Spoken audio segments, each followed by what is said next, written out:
वही औरत जिसने लाल साड़ी का जोड़ा पहने हुआ है, उसने मेरे हाथ को जकड़ लिया है। तो दोस्तों, स्वागत है आप सभी का हमारे इस YouTube चैनल एक डरावनी कहानी में।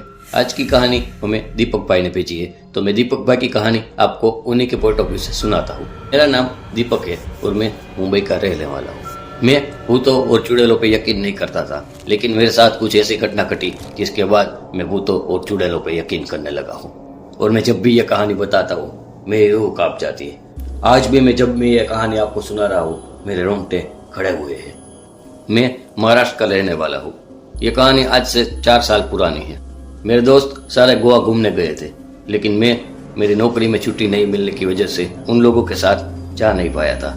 लेकिन मैंने जैसे तैसे ऑफिस से थोड़े दिनों की छुट्टी ले ली और मैं निकल पड़ा गोवा जाने के लिए। सारी पैकिंग करने के बाद मैंने अपनी खुद की गाड़ी निकाली और मैं निकल पड़ा गोवा के लिए। लेकिन मुझे क्या पता था ये सफर मुझे इतना भारी पड़ेगा कि मैं पूरी जिंदगी ये याद रखूंगा।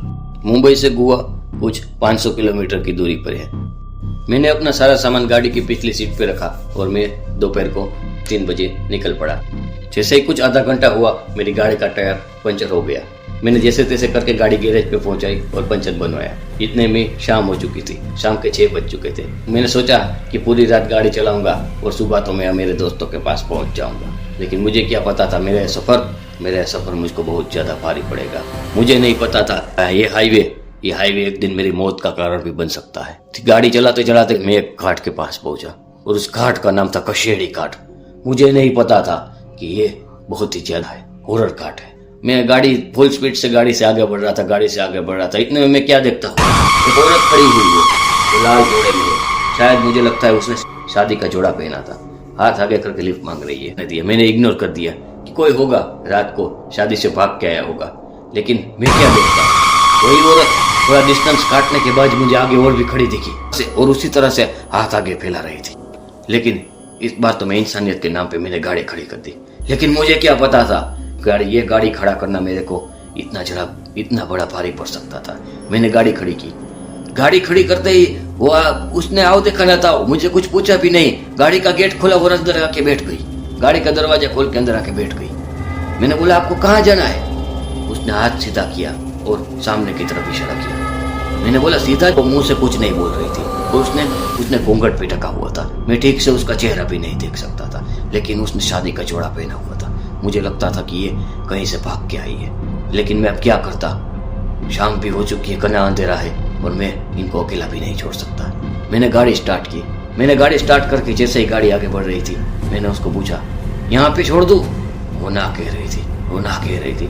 मुझे लगा मैं ये कैसा मेरे पाले पड़ गया, ये कौन है पता नहीं। इतने में क्या देखता हूँ, राइट साइड से एक ट्रक मेरी साइड का काटता है, वो भी फुल हॉर्न में। मैं उस ट्रक वाले को आवाज देता हूँ कि भाई देख के चलाओ, क्यों कैसे भी चला रहा है, पी के चला रहा है क्या? मैं उस औरत को बताने जा रहा था कि देखो ये ट्रक वाला कैसे ट्रक चला रहा है। मैंने जैसे ही देखा वहां पे कोई औरत नहीं बैठी हुई है और मेरी सीट पे कुछ खून के धब्बे लगे हुए हैं। मैंने गाड़ी साइड में खड़ी की और मैंने गाड़ी के पीछे की सीट पे भी देखा। मैंने गाड़ी रिवर्स ली और पीछे भी देखा। मुझे लगा कि कहीं वो औरत कहीं गिर तो नहीं गई, लेकिन ये मेरा भ्रम भी कैसे हो सकता है। उस गाड़ी की सीट पे तो खून के धब्बे और जहाँ सिर रखने का होता है वहां पे 2-3 काले बाल पड़े हुए थे। लेकिन मुझे ये लगा कि ये मेरा भ्रम तो नहीं हो सकता, यहाँ पे कोई जरूर बैठा ही था। और मैंने गाड़ी रिवर्स लेने के बाद जब मैंने गाड़ी स्टार्ट करने की कोशिश की, गाड़ी अचानक से बंद हो चुकी थी। गाड़ी स्टार्ट ही नहीं हो रही थी।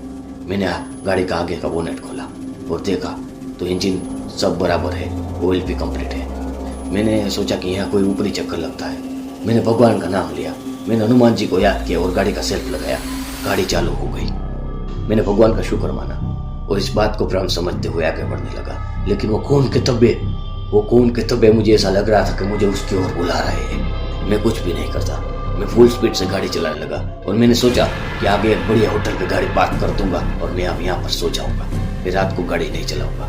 इस समय तकरीबन रात के 10 बज चुके हो गए थे। वो पूरा हाईवे सुनसान था। लेकिन इतने में क्या हुआ, एक बाइक वाला आया, जोर से मेरी साइड काट के आगे चला गया और पीछे से ट्रक भी आया, आगे चला गया। मैं क्या देखता हूँ, ये बाइक और ये ट्रक दोनों गायब हो चुके थे। पूरा रास्ता साफ था। मेरे पास से गुजरते आगे जाके मेरे ही आंखों के सामने गायब हो रहे थे। मैंने उसको भी इग्नोर किया कि चलो चलो मैं अभी होटल ढूंढता हूँ। लेकिन क्या होता था, पूरा हाईवे सुनसान था। वो कशेड़ी घाट पूरा सुनसान था, कोई भी आदमी दिख नहीं रहा था। वो अंधेरा, वो इतना अंधेरा रात रहता था कि उसको याद करके आज भी मेरे रोंगटे खड़े हो रहे हैं। और इतने में ही मैं क्या देखता हूँ, वही औरत रोड के बीच खड़ी है। मैंने खिड़की से बाहर हाथ के इशारा किया कि चले जाओ, आवाज लगे चले जाओ यहाँ से, वरना गाड़ी लग जाएगी। लेकिन मैं क्या देखता हूँ, मेरी गाड़ी उसके ऊपर से चढ़ गई। और गाड़ी ऊपर से चलने के बाद मैंने तो अपनी आंखें ही बंद कर दी।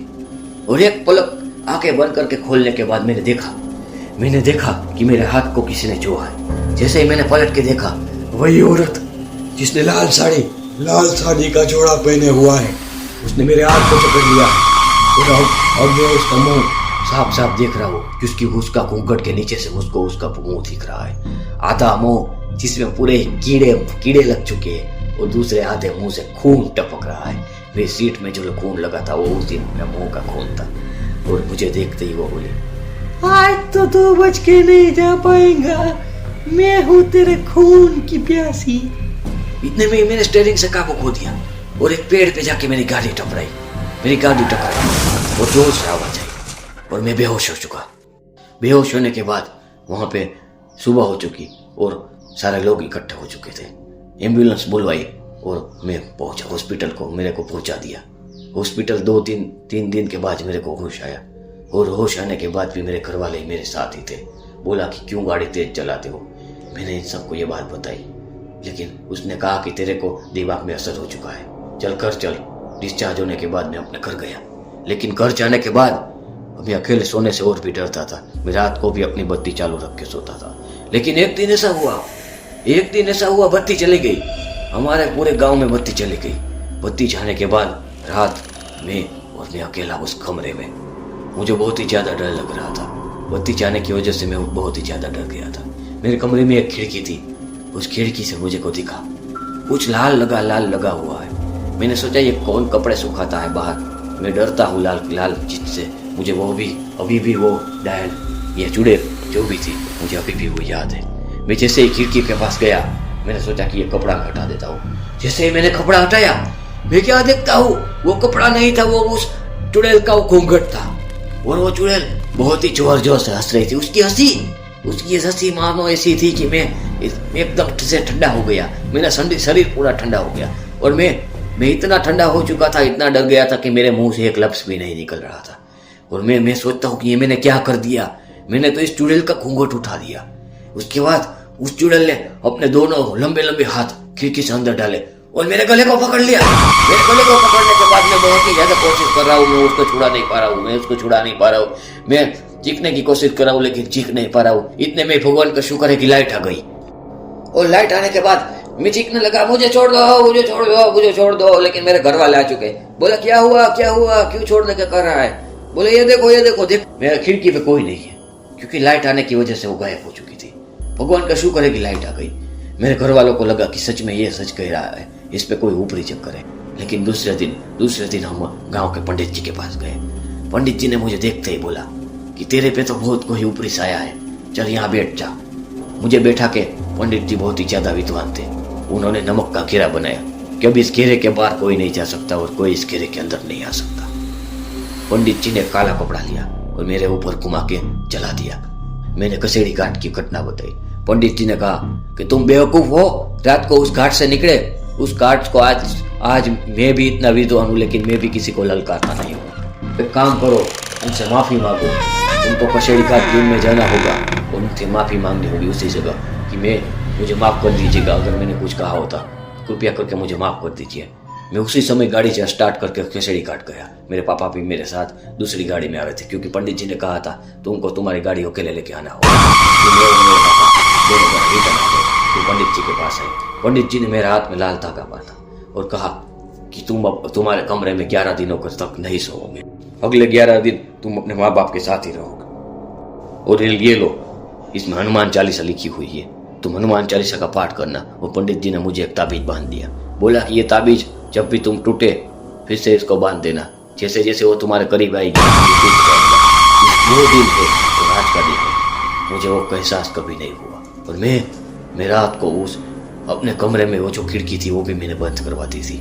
तो दोस्तों ये थी हमारी एक सब्सक्राइबर की आप भी थी। इसके बाद कशेड़ी घाट पे वो कभी नहीं गया। तो दोस्तों मिलते हैं हमारी अपनी अगली नई वीडियो में किसी नए टॉपिक के साथ। तब तक के लिए जय हिंद, जय भारत, वंदे मातरम।